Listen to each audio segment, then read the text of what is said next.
Batgirl annual issue one, which is Hope Larson writing the first. There's two stories in this book. There's and they're both about the same length of a normal book. Actually, it was kind of just like getting like two issues.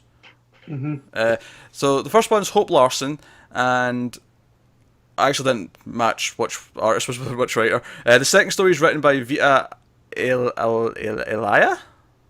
Ayala. There we go. The art on the first one is Inaki Miranda. Inaki Miranda is the first one. The second one is Eleonora Carlini. Yep. See, because they're the opposite way around the way I've written them down. So that's there we go. So Batgirl annual issue one. So the first half of it was the sort of, we'll call it I mean, they're both canon, but the first one's the main story, the one that's setting up plot for future stuff. Not in Batgirl, funnily enough, it's setting up plot for Supergirl. But it is the Batgirl-Supergirl team-up, where they team up to go and break into the prison to try and rescue someone named Gale, because she's psychically speaking out to Supergirl. And after Supergirl runs into Batgirl, she asks for help, and they become the best of friends. Well, yeah, it's worth noting that she reaches out to her in Kryptonian. Yes. So that's what gets Supergirl so invested in breaking into Cadmus and trying to get Batgirl's help. Yeah. Although I like the idea that if it was in English, she would just ignore it forever. Like, yeah, I don't care. No, not interested. It's like what the Ginger does when he gets insulted by everybody. It just goes to the background. Exactly. You have to have a filter for these things, and Kara has one for English. Right. So they break in. They have some fun banter. They encounter a cold-based villain. Yeah. Gotta have another one of those. Which I think one of them almost like jokingly calls him Frostbite. Yeah. Yeah. Sure, why not? I don't think we've had that one yet. I'm actually kind of amazed. I'm amazed we got to Cold Snap before we got Frostbite. Well, there might have been one, but, Golden Age and whatnot. But who knows? Sure. Yeah, so first negative point on this book, there's no Cold Snap. So that's the first point against it, right away. But there's Frostbite, so... But there is Frostbite. But he's a lame substitute for Cold Snap. Lots of positives. I like the book a lot, actually. Did you guys enjoy it? My only thing is it read weird. Like, a lot of the dialogue just felt... Yeah, I felt that as well. Not out of place, but, like, choppy. Like, it was meant to be banter back and forth, and I just felt like it was very, like... It didn't quite flow, did it? Yeah, that was my only problem with that first story. It actually made me think, obviously, this is the Batgirl annual, but this is set up for the Supergirl book. Issue. And it made me more hopeful for Supergirl, because it's like, well, okay, I like the idea of this pairing, but it's just not quite right here, but maybe with a different writer. But, yeah, without the dialogue, though, I like the story of them having to team up and Supergirl wanting to go headlong and everything, and Batgirl's like, hey. And then it kind of swaps in parts, where Batgirl's more, jumping into it, and Supergirl's like, hold up. So I like the dynamic between the two. It was just the dialogue, for me, was really choppy. Yeah, that's fair. I can see what you're saying. It wasn't as flowing, say, as much as like either their solo books are right now. Yeah. But there was a lot of nice little fun stuff in there that I did enjoy. A lot of the banter, like just the jokes about Krypton saving people, Karen not wanting to include Batman, just those little things in there that were making me smile kind of. I especially appreciated that. I'm sure you did. It was right up your alley, wasn't it? Karen's just like, Batman's gonna come in. We got to do it his way. I don't want to do it his way. So I come to you, and we're going to do it your way, which cracked me up. There was a delightful sort of nice running gag where Supergirl kept like catching Batgirl, kept picking her up. She like hugs her when she agrees to do the little jailbreak with her. Yeah. But at the end, when Kara gets hurt from the psychic person, we see a shot of Batgirl carrying her out, and it was a nice sort of symmetric thing at the start of the book, and I really liked that. It was a nice touch. But they seem friendly, which is cool. I like, because Kara's not got a lot of close friends yet. No. I kind of like the idea that Babs will be that, and we'll have this female world's finest going forward, and we certainly are going to, because in fact, one of my favourite parts of the sort of the banter was probably right at the end when she's like, so when I'm pursuing this Phantom Zone stuff, can I call you? She's like, my number's already in your phone. It's like, you hacked my phone? Well, your password was Krypton. I mean, and I love her suggesting the different versions with Yeah. number and letter combinations. I thought that was great. Yeah, because the 'Cause rest. that's Because the rest of the conversation is them just like saying things to each other, but those numbers replacing the letters. I mean, I'm not sure how you actually say that out loud, but it's funny. yeah, it's Hope Larson does. I mean, she benefited from she's the Batgirl writer, right? Yeah. So, I thought Barbara's voice was spot on, and Kara's it took a little bit to get used to. Generally, I'd agree, except the bit where Babs says, use your laser eye thing. It's like, wait, really? She doesn't know heat vision? I just took that as she's overwhelmed right now because there's stuff going on. I forget the words to things that I know. Yeah, say all the time. That's fair. I do as well, but with her memory, really. I didn't take it as her forgetting or her not knowing. I took that as her being playful and just, you intentionally say the wrong thing.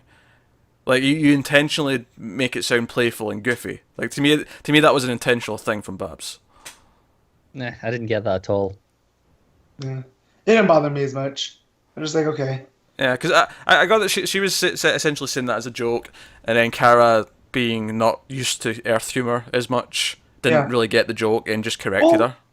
Yeah, she hangs out with government agents all day. Like, this is the first time, really, we've seen her with someone around her own age. Even though Babs is out of college and whatnot, and Kara's still in high school, she can relate more easily, I think, to Barbara than, her parents or the DEO. Yeah. They find this Gale woman, they break her out of the cell, and she starts speaking Kryptonian to Kara, and she wants to go to the Phantom Zone because there's someone there who can fix what's wrong with her. We don't know what that is. But it's mainly curious. Why would anyone want to go to the Phantom Zone? And who's she talking about? So, lots of good questions there. Mysteries. Yeah. And we know that it's going to somehow tie into Emerald Empress in some way in the next arc. I don't know if she's going to be directly... Yeah. I don't know if she's going to be directly involved with these, but I could see it being another Legion member or something in the Phantom Zone or something like that. Yeah. Yeah, so that was the first Batgirl story. So, obviously, it's essentially 2 issues we get to talk about because that was. Yeah, real quick, the art. I really enjoyed the art in this first half. Yeah, me too. The motion and the expressions and just that scene Pete hinted at a little where Kara hugs her, and just there's energy in that page, and I really enjoyed that. The art definitely flows better than the dialogue. I think my only complaint with the art, and it's not so much a complaint, it's just that. Maybe I'm just spoiled by the regular Batgirl and Supergirl books. Is that I don't think the facial expressions are quite as or maybe expressions maybe isn't the right word because the expressions are not bad.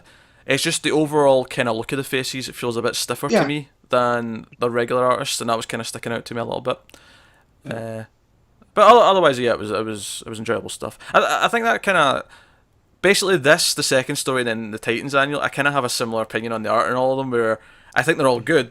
But none of them blow me out the water. None of them kind of wow me necessarily. But they're all solid. That's kind of how I'd describe them all. So the second story is Batgirl trying to make time for her friend Alyssa. She's trying to track down this big thug, but she keeps having to rearrange her dates with Alyssa that she wants to catch up with, and she keeps putting her back. She eventually says, "No, I'm doing this tonight. I'm being a friend." And then, of course, Frankie calls her midway through the dinner and is like, yeah, we've tracked him down and he might do this tonight. He's probably going to do this tonight. You're probably going to have to go. And Alyssa stubbornly comes along. She's like, no, you're not leaving my side. I'm going with you. So she has to handle a situation with a bad guy without running off and getting in costume. Yeah. As Barbara Gordon, not Batgirl. Yeah. And it ends with that nice moment where she sneaks Alyssa onto the police station roof and turns on the bat signal.